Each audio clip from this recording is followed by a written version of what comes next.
At 11:48 a.m. local time, in the lightless waters 170 nautical miles west of Panama, a U.S. Navy P-8A Poseidon detected a massive infrared anomaly, a heat signature stretching nearly 350 feet across the Black Ocean. The name linked to the signal sent a chill through every analyst in the room.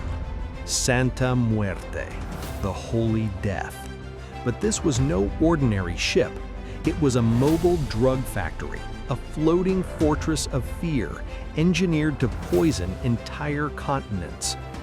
Inside its 320-foot steel hull were 6 active laboratories, 8 industrial chemical reactors, and sealed cargo holds packed with 30 tons of heroin, 42 tons of cocaine, and 20 tons of crystal meth. Estimated street value, over $12 billion. Below deck, 300 civilians from 17 nations were imprisoned as forced labor. Among them, 80 Americans, Florida fishermen, a retired firefighter from Houston, a young engineer from Texas. They worked 16-hour shifts under threat. Anyone who resisted was punished, electrocuted, beaten, or worse.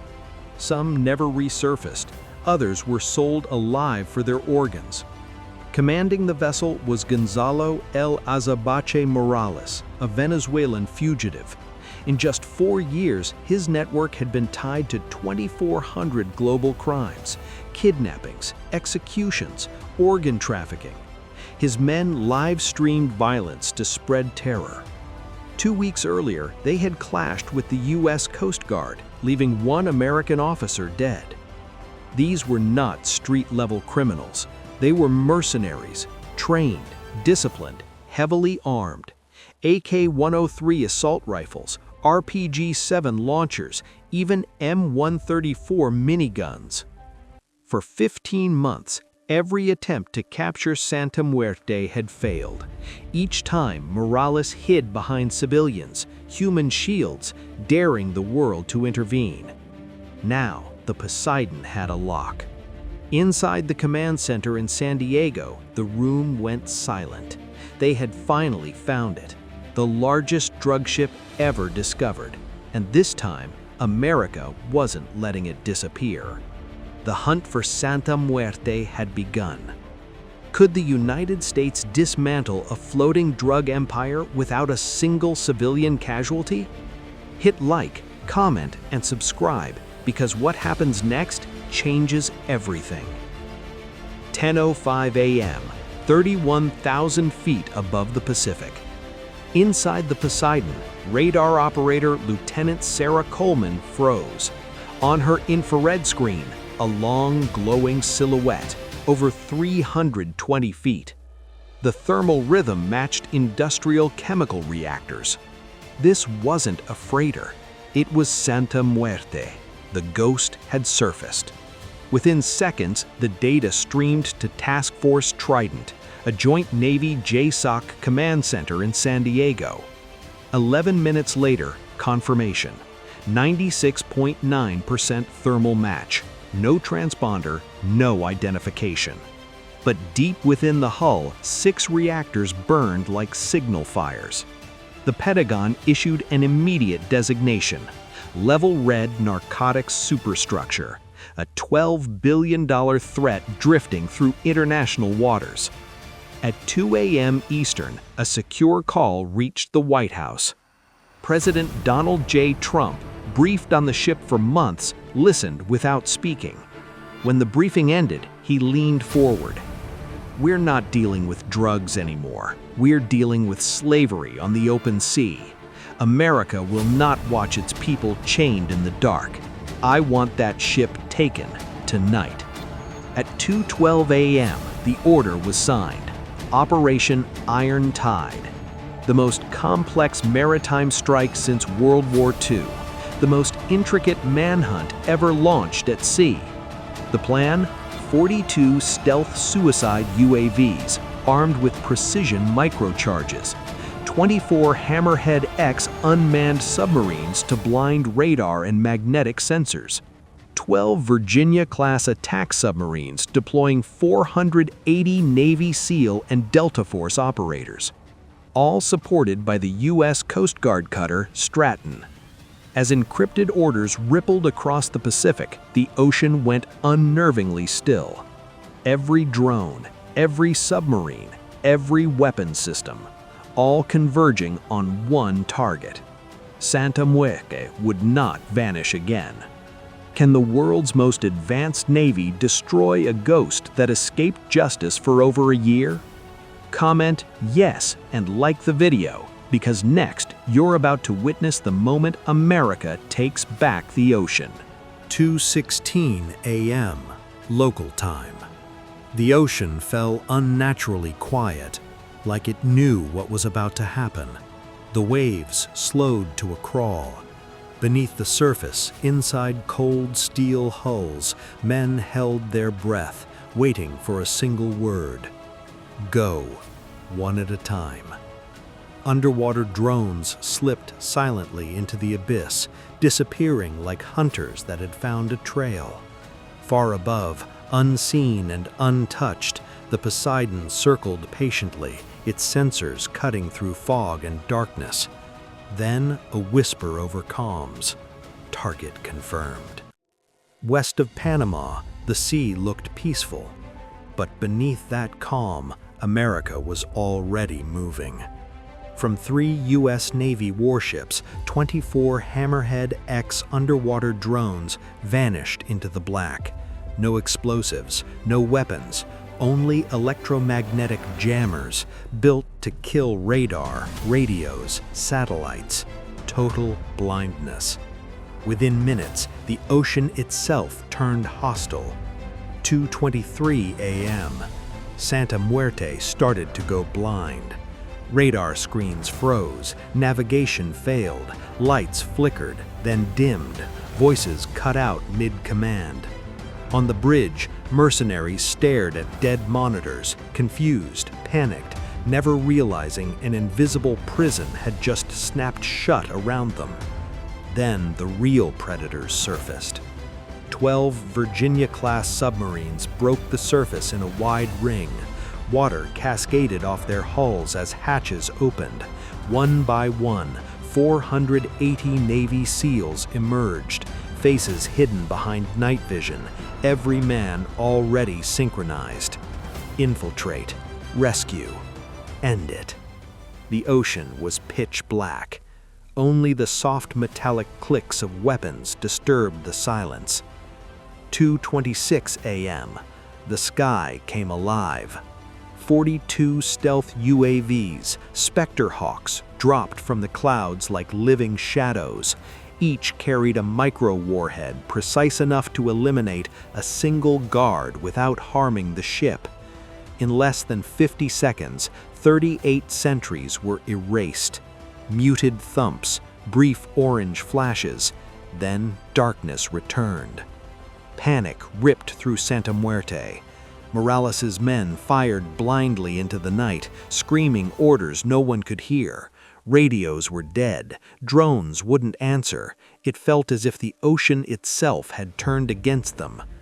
2:30 a.m. SEALs began climbing the hull. Steel hooks bit into the plating as teams moved in flawless rhythm, rising through mist and salt spray like specters. Above, drones baited the bridge, dragging attention skyward. Below, other teams slipped in through vents and service shafts. Inside, pure chaos. Doors detonated inward, gas grenades hissed, suppressed shots cracked through steel passageways. Every movement practiced, every second measured. Within 5 minutes, the outer deck was secured. The enemy still had no idea what had truly happened. For the first time, Santa Muerte, the ship that terrified the world, was isolated, silenced, and under American control. The next phase would be the deadliest, the fight inside. Tap subscribe now because what comes next will redefine modern naval warfare. 2:31 a.m. Outside, the ocean rested. Inside Santa Muerte, steel corridors screamed. With defenses blinded and communications dead, 6 SEALs launched the final assault. 5 pushed from below, 1 held overwatch from above. Time was everything. Team Alpha ascended a maintenance shaft leading straight to the bridge. Behind reinforced doors waited 18 elite guards, laser-sighted rifles ready. The SEALs didn't rush. 2 flashbangs dropped through a ceiling vent. Vertical entry. The room was cleared in under 40 seconds. Every guard fell where he stood. The command deck was secured. Team Bravo moved toward the weapons bay. The air stank of oil and explosives, racks of rifles, RPGs, anti-air missiles. The entire room was booby-trapped. Wires threaded beneath the floor like arteries. One mistake, total annihilation. Using fiber optic cameras, the team located 4 hidden detonators. Each line was cut, silently. Then, 9 mercenaries guarding the cache were neutralized. 0 American casualties. Below them, Team Charlie reached the place everyone feared most, the cargo hold. 300 civilians locked behind reinforced cages, some barely able to stand, others screaming, all of them waiting to be saved. When the first hatch swung open, the guards tried to shove the captives forward, using them as shields. It failed instantly. The SEALs were already inside. Through green-tinted night vision, the assault unfolded in broken flashes, shadows colliding, blades catching light, bodies collapsing soundlessly. No gunfire, no shouting. Knives instead of bullets. Control instead of chaos. Where panic should have erupted, there was only silence. Within minutes, the compartment was cleared, every hostile neutralized, not a single hostage harmed. Elsewhere, Team Delta breached the central laboratory. 6 reactors pulsed with an unnatural glow, chemical vapor hanging thick enough to burn the lungs. Half-conscious workers froze as masked operators flooded the room, deploying non-lethal flash devices. Valves were secured, power was cut, systems died, data was seized. The heart of Santa Muerte went dark. At the stern, Team Echo closed in on the architect of it all. Gonzalo El Azabache Morales sprinted toward a hidden escape hatch beneath the engine room. The biometric lock denied him. He cursed and reached for his sidearm. He never got the chance. A flashbang erupted, a command cut through the smoke, and the world's most wanted drug lord hit the deck, prone, restrained, finished. From first breach to final capture, 9 minutes, 32 seconds. In that window, a $12 billion criminal empire collapsed. 300 captives were liberated. The most feared floating fortress on the ocean was broken. As dawn bled over the Pacific, Santa Muerte, once a roaming legend of terror, drifted powerless, awaiting judgment. 03:05 a.m. Weapons fell silent, smoke thinned into the night. The massive vessel floated dark and crippled, encircled by American warships. The U.S. flag rippled faintly across the water as helicopters thundered overhead, bringing medics, engineers, and recovery teams. The operation was complete. The reckoning had begun. Below deck, the captives emerged. 300 civilians guided into open air. Some shielded their eyes as if daylight were foreign. Some collapsed in tears. Many struggled just to stand. 80 were Americans. A Florida fisherman who hadn't seen the sun in 200 days. A Texas engineer whispering he never believed he'd survive. A young mother from Detroit gripping a corroded wedding ring. Different lives, same expression: shock, exhaustion, relief. Medical teams from the USS Arlington and Coast Guard cutter Stratton surged onto the deck. Under harsh floodlights, triage stations rose in minutes. IV lines hung from railings. Navy corpsmen worked non-stop, treating dehydration, chemical burns, malnutrition. For some, clean water alone brought tears. At 0340 a.m., Navy EOD teams began cataloging the remains of the cartel's empire.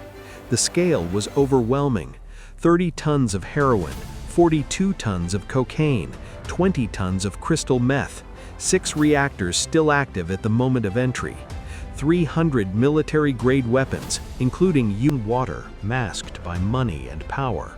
And stopping it demands men and women willing to stand between fear and freedom. That is the legacy of Iron Tide, a reminder that security demands constant vigilance and that America's true strength lies not only in weapons, but in unwavering will. As the sun's first rays touched the Pacific, the strike group commander's final transmission crackled across the radio. Mission complete. All hostages secure. The ocean is ours once more. If you believe these stories must be told, stories of courage, sacrifice, and justice, like this video, subscribe, and leave your thoughts below. Because the next fight for freedom can begin anywhere, and your voice keeps their legacy alive.